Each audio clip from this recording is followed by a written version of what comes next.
Welcome to Rebecca Sounds Reveille. I'm excited. This episode is going to be all about travel safety, and this is part of the 7 series, so I'm going to give you 7 different things to think about and some tips on what to do when you travel. So I'd like for you to think for a minute about what your favorite destination is. And when the last time you have traveled, maybe you've traveled recently, maybe you traveled to a destination regularly, maybe you're getting ready to venture out to a place that you've never been. And oftentimes we become complacent. We want to think about solely having a great time, making memories, and possibly even going back to that particular location. All of these things are great. But if you know me, you know that I believe that your safety, your personal safety, and those of your loved ones is the utmost important thing.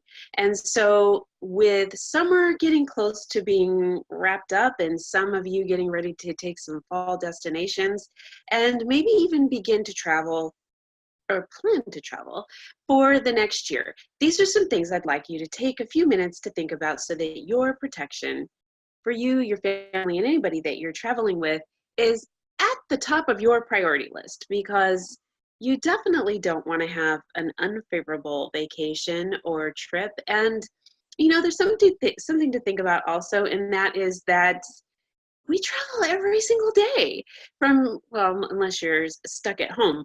But for the most part, we do travel all around our town. We go to work, we stop at the store, different things like that. That is considered travel too.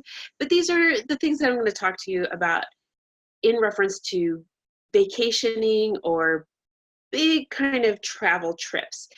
Although all of the things that I've given you in the other episodes on Rebecca Sounds Reveille, and including what I'll be giving you today, can be applied at anywhere at any time. And the more you incorporate these tips that I've shared with you, the more second nature it becomes, and then you could add 2 more that you think about, because you'll begin to think outside the box when it comes to safety. Now, being a prior law enforcement, I'm retired now. All I've done for my entire career, and even before while I was preparing, I thought about safety. Same thing while I was in the Marine Corps. Safety, safety, safety. How do I protect me, and how do I go home to my family at night? And this was my goal in everything I did, from entering my vehicle to being safe, even just getting out so I can make sure that my home is protected, going to restaurants, anything that you can think about in reference to my personal atmosphere. I had to think in terms of how to remain safe, and I have incorporated that. It is second nature, and I think sometimes that I might even kind of freak people out when they're next to me, because I'm thinking or even saying out loud different strategies on what to do in the event of something that could happen, whether it be from some emergency, natural disaster, or from one that's man-made, which we've been hearing lots of frequently. And I want you to think about that too, especially if you're going to be traveling abroad. There's a lot of things going on. And in the article that accompanies this particular episode, there is a link that you can click on that will share a lot of information about traveling abroad, from a checklist to what's going on in different cities, in different countries, that will keep you alert, what to do in the event of a child abduction and things like that. But these are just to get you started, the things that I'm going to share with you today. So for a moment, I want you to think about, where you're going. What do you have in mind? What is your destination? And are you traveling from state to state? Are you going to be traveling by car? Are you going to be traveling by bus, airplane, a boat? So let me categorize these into 2 different areas. So we'll talk first about traveling by car in your automobile. And then the next thing, we're going to talk about what I'm going to call chauffeured travel, because basically you're not the one that's driving. You're going to have somebody else in control of whatever vehicle it is, that method that's going to get you to your destination. So let's think about personal safety from the standpoint of traveling by car. Okay, so if you're already practicing safety tips, safety for you at home and when you go to work, these are going to be very applicable. You want to make sure that you maintain those practices. And then on any type of self-defense strategies that you use right now to maintain personal safety, that is going to be applicable to all of those. So the focal point when you sit down to plan your destination is personal safety. So whether it's 5 miles or 500 miles, let's get into the nitty-gritty, because again, it doesn't matter.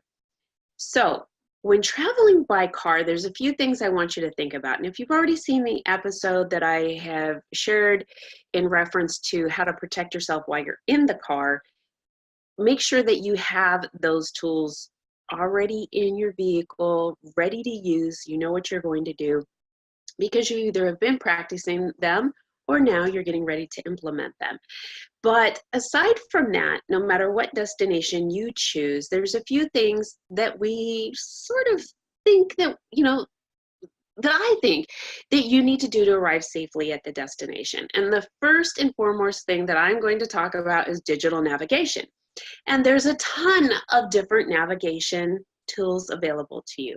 There's old GPS systems from TomTom to Garmin, and you may already have one, and you might think, I'm really set when it comes to having navigation because I already have that. Here's the catch on that: if you already have one, including if you already have one that's programmed into a car that you recently bought, those maps need to be updated. If they're not updated, they may send you and route you to destinations you don't want to go to. They may route you in circles. There is a lot of things. Now, why do I say this? Because there's road construction. There is just different things that can happen. The maps need to be updated. So same thing with your cellular device. If you have a navigation system that is on your cellular device, you definitely want to make sure that your cellular is up to date so that it is updated with all the apps that are on there and everything else that you would need to ensure that your safety is there. Now, speaking of apps, there are personal safety apps. You can download those as well. Just go into either the Google Play Store for Android, or you can go into the Apple utilities on your iPhone and go to the Apple Store and download safety apps there. So let me just talk, though, a minute in reference to these navigation systems. They are fantastic. I can't tell you how often these navigation systems can really get you to one place or another rather quickly, providing that the app is up to date, okay? And there's some really cool things about them too, because they can show you things like hotels and emergency locations. They can show you things like the speed limit. Now, what I found interesting recently is I had an app on my phone open along with the navigation system in the vehicle that I was utilizing, and both of them were giving me the current speed limit on the route that I was at. And it was discovered that the minute I hit that speed limit side, within seconds, it had updated on the navigation system. This is really neat, because think how often when you travel to a particular location and you might get off to get gas or something like that, or maybe there's just this long stretch of road and you're not seeing a posted sign, and you definitely don't want to get stopped by law enforcement and be, for exceeding the speed limit.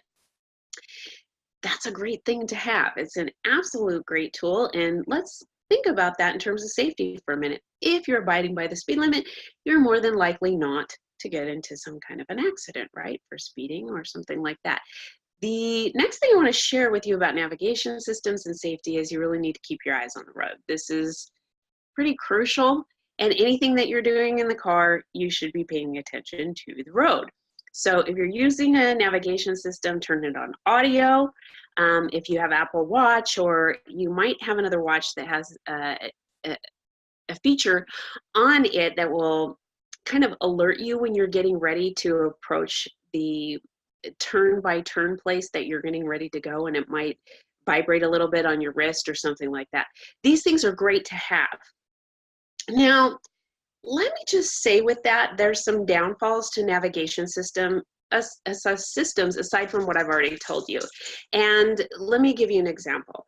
One of them is that if, aside from it not being up to date, it can route you to other places. When you click on a destination, it's going to give you one route. And initially it might give you 2 or 3 different routes. Oftentimes we look at what's the shortest route, especially if it's going to be a long drive. So we pick the one that is the shortest, and that's the route you get. So if you need to veer from course for any reason, when you go off course, it's going to route you back to the original route that you selected. And this can be a problem.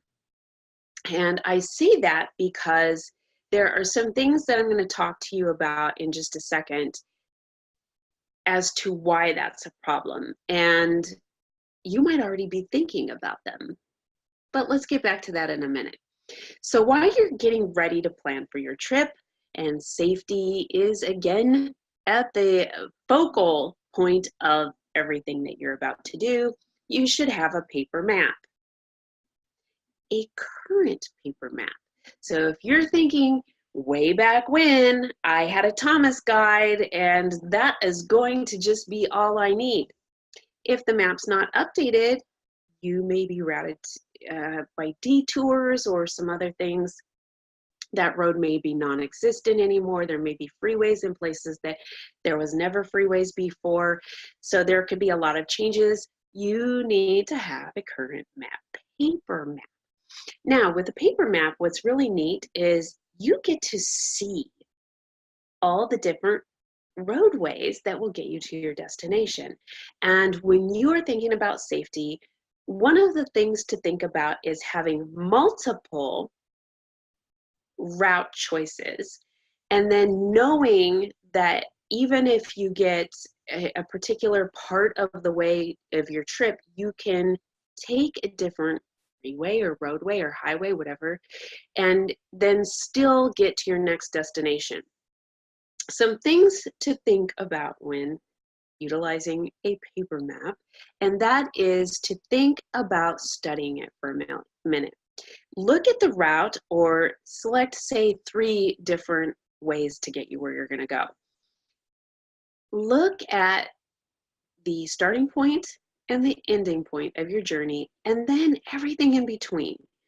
Try and get familiar and kind of plug them into the back of your brain, and that would be the number, like highway number 101, 52, whatever the case may be, whatever, just different numbers that will route you to a different, that will take you to a different route that will still get you to your different, to the end of your destination. So the end destination.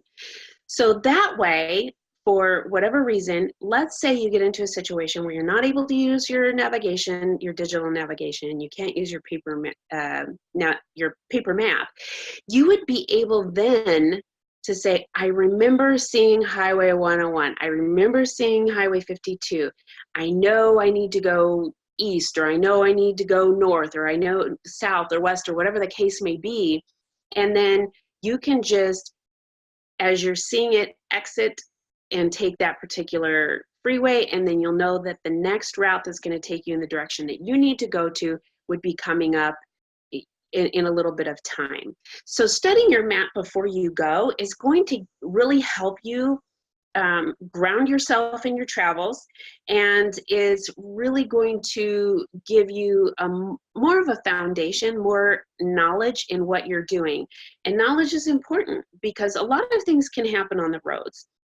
There's anything from running out of gas, having a flat tire, or unfortunately, there can be other things that can happen on the road, from road rage to people that are looking for solo travelers, especially a solo female traveler becoming a victim. And so this is really important. Study, and if you end up not getting a paper map, then look at your digital map and do the same kind of thing.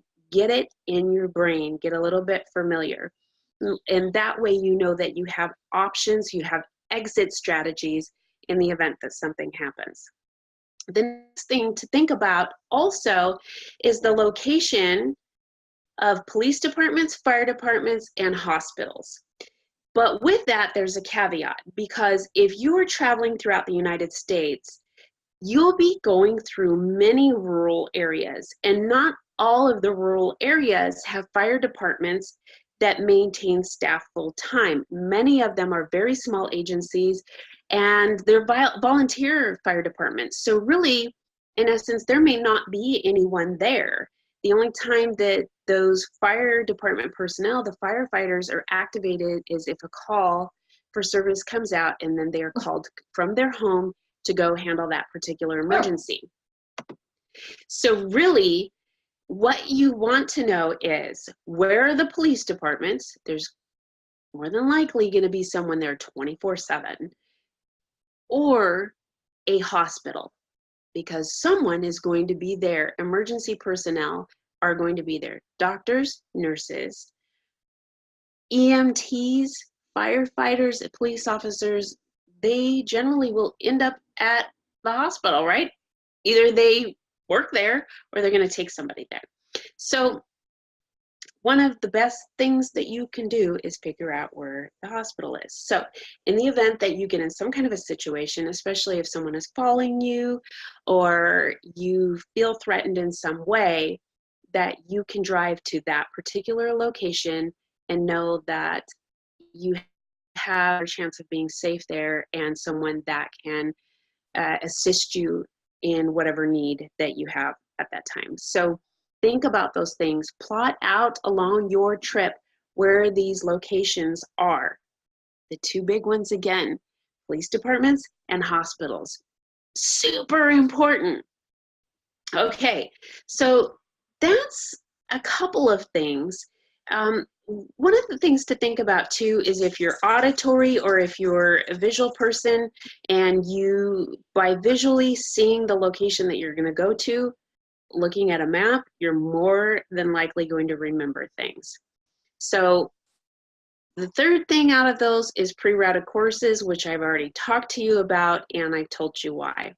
So it's just something to think about when it comes to traveling, by automobile. And the next thing to be thinking about is who you have in your car with you. Are you traveling alone, or are you traveling with a group of people? Whether it's your family or friends or whatever the case may be. Whoever's in your car should also know the routes and possibly have their navigation system ready in case your cell phone battery dies, you run out of data, the charger isn't working right in the car. Those are some things to think about. The other thing that you can do when it comes to paper maps is highlight the routes. Use a highlighter, a yellow highlighter, and make that stand out so that if you have to look at it while you're driving, you can just glance and it's right there for you. And when you're utilizing your hand and your brain at the same time, more often than not, things stick, which means you're going to remember it. And also look at places along your trip for landmarks, aside from what I've already given you. And those are some things that are going to really help keep you safe in a number of different situations that I've already described to you. So when it comes to the car, a few other things that I want to share with you is that once you get in the car, make sure your doors are locked. And remember that while you're driving, if you're the driver, and if you're a passenger in the vehicle, you should be alert to your surroundings as well. But if you're a driver in the car, one of the things to do is to remember what you were taught in when you were taking your driving test, look in your rearview mirror every 3 to 5 seconds. Why? One, to avoid accidents.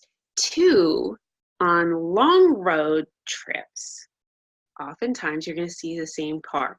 And you guys might do the, you know, hare and rabbit thing where one car is jumping and you're bunny jumping each other. I can't remember what it's called right now, but you know, you're hopping car back and forth. One goes in front of you and then you go in front of it, and so on and so forth. And you see a lot of travelers on the road that are the same ones. They're going to, if you've picked a trip to Minneapolis or St. Louis or Los Angeles, there might be somebody along your route that's doing the same trip, and you may see them. But there also may be predators that are out on the road, and this is something to be cognizant of, that not everybody that's traveling is a safe person. And since you don't know anybody that's on the road aside from who's in your vehicle, it is a safe bet to think that everybody is a potential threat. Do not eliminate anyone, no matter how nice they look, no matter if they're waving at you and saying hi because you've passed each other each time. Just because they drive a nice car doesn't mean they're safe. And just because somebody drives a car that isn't one that you necessarily would drive in doesn't mean that they're not a safe person. But you don't know these people. And you can think of very high profile cases and where there has been serial whatevers, and you look at the perpetrator and you think, I would have never guessed that person would have had the potential to do that just by looking at them. Unfortunately, we do assess people in the first 5 seconds that we see them. And so sometimes these people who have this charm about them can really make them appear non-threatening. And so you want to make sure that, especially when you're going to be alone, you and your family or your travelers, or just you, are safe. So don't eliminate anybody as a potential threat. And so here's something to think about. While you are on the road, take note of the cars that you see. What's the make and model and color of that car? Not necessarily that you have to write it down, but take note of it. What's the license plate? They're easy to remember if they're vanity plates. And just because they have a vanity plate doesn't mean that that person's safe. That plate could have been stolen and put on another car, or it could be a stolen vehicle. But at any rate, don't assume that everything just is perfect. And you don't have to be paranoid either, but you need to be alert. Pay attention to your surroundings. And who's in the vehicles with them? Is it a man and a woman and a bunch of kids? Do the kids look happy? Do they look like something's wrong? Yeah, sometimes kids get bored on the trips and they get in trouble in the back because they're bouncing around too much. Sure, that's true. But maybe it's not a good situation either. Take note of what's going on. And is there a solo person in the car? Does that seem interesting to you, that this one person is driving? Well, there's a lot of solo travelers, and that is okay too. But watch, just kind of assess the situation. And if something doesn't feel right, just continue to stay alert, or you can contact 911 on your phone and say, this person has been following me or traveling with me for too long. There's something not right about the situation. I would like somebody to check it out. When it comes to dialing 911 on your cell phone, what happens though is wherever your location is, it pings the closest tower, and that is going to be the dispatch center of the closest place that you're at. So you want to make sure that you're alert to things like mile markers on the road, street names, whether you're traveling north, west, south, east, whatever the case may be. The more information to help pinpoint your location, the better. That helps law enforcement or emergency services get to you. So in the event, though, that a car keeps popping up around you, they stop at the same gas station that you do, you can do a couple of things aside from calling 911 if you're just not quite ready to do that because you don't think that it's really that much of a concern. But you can now utilize some of the other routes or roadways that you noted while you were planning your trip, and just take a different route, because getting there an hour later and you're safe is better than taking a chance on something that doesn't make you feel quite right. If you're not at ease with your trip because you're concerned about something that could be a potential threat to you, then you need to do something about it. Listen to that inner voice that you have that's telling you that something isn't right, because more than likely that is the case. Again, don't eliminate anyone as a potential threat. So some of the nicest people, again, the nicest looking people can be just as dangerous. Now, let's talk for a minute about chauffeured travel. So when you are taking the bus from one destination to another, whether it's a city bus or a chartered bus or buses that travel across the nation, or even train, boats, and airlines. So all of those things, you're not really in control of the destination aside from paying for your ticket on where you need to go. You're then directed onto whatever craft it is, and you may even have assigned seating. So in this case, what you're going to want to do is take note of who is boarding that craft. So when you're out in the lobby and you're waiting to, get on that particular craft, who's out there? Do they look like they belong? Take note of that. And when you get on board and you are getting seated, whether you're in an assigned seat or you end up having to sit wherever something's available, take note of who's sitting next to you, and do not let your children sit next to someone that is not in your party. It does not matter how nice somebody seems. You don't know, and all it takes is for you to turn your head for something to happen. I'm not saying for you to be paranoid. You need to be protected. Number one. So take note of who is boarding.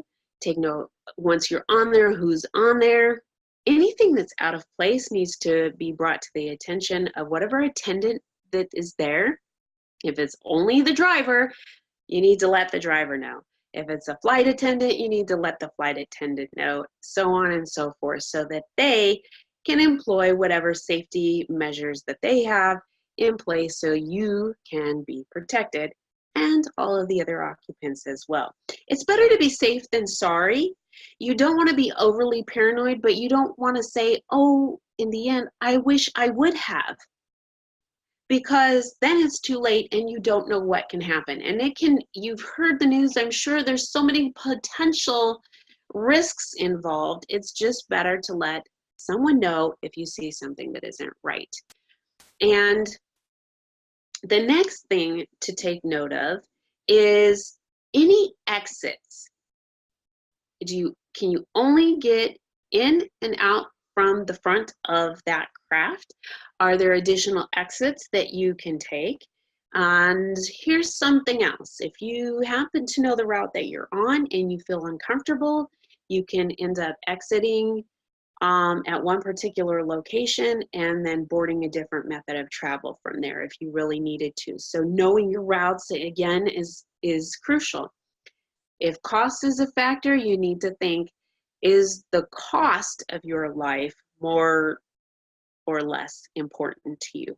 Okay, and so I'm going to say that really is the thing to think about. You are the most important person, and no amount of money is something to be concerned with when it comes to your life. That money is not on the table there.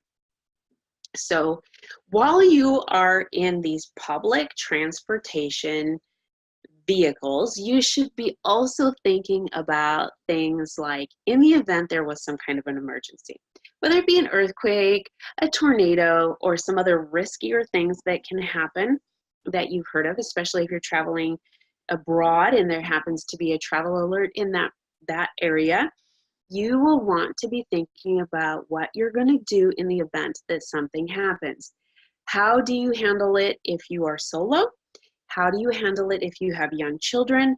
Have you taught them what to do? Have you all discussed it? These are things that you should be thinking about. And yes, talking to them about. Again, you want to make sure you're safe. And one of the best thing that you can do if you have children with you is to make sure that you're all on the same page. So if something happens, one, they know that this is A, B, and C is going to happen. And another thing that these things help with is when they end up traveling alone as they begin to venture out in the world, they have safe practices already instilled in them and they will begin to use them. And so that will help you, especially as a parent who has children that are getting ready to venture out all on their own. That helps you know that instinctively that they're going to resort to some of the training and tactics that you have taught them. Super, super important.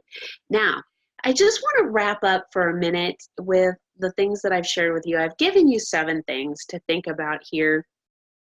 All of these things can be used again, whether it's 5 miles, 500 miles, makes no difference. You should be utilizing safe tactics wherever you go. And this information that I've given you is not just applicable to transportation. You can do this when you're in a restaurant. Oh, yes, you can. Go into the restaurant, look around, make sure you know who's in there, whether they belong or not. Let the restaurant waitress, waiter, server, hostess, whatever, let them know if there's something that is out of place. And then also know, is there other locations that you can exit in the event of an emergency? If there was an earthquake, what kind of things would you do? Would you be able to get under the table that you're in? All of those things. Take a few minutes and strategize on some of the things that you're going to do. And most importantly, not only strategize what you're going to do, but employ them. I hope this really has given you some insight on travel, maybe some things that you've already thought about, some things that you might have thought, oh, I should do this, but well, I haven't. This is what you should do, and I'm saying, Reveille, wake up. You need to do it, and you need to do it now, whether, again, your journey is 5 or 500 miles. This has been brought to you by the Liberty Beacon and the TLBTV family. Thank you so much for watching, and I look forward to sharing some more things with you in future episodes.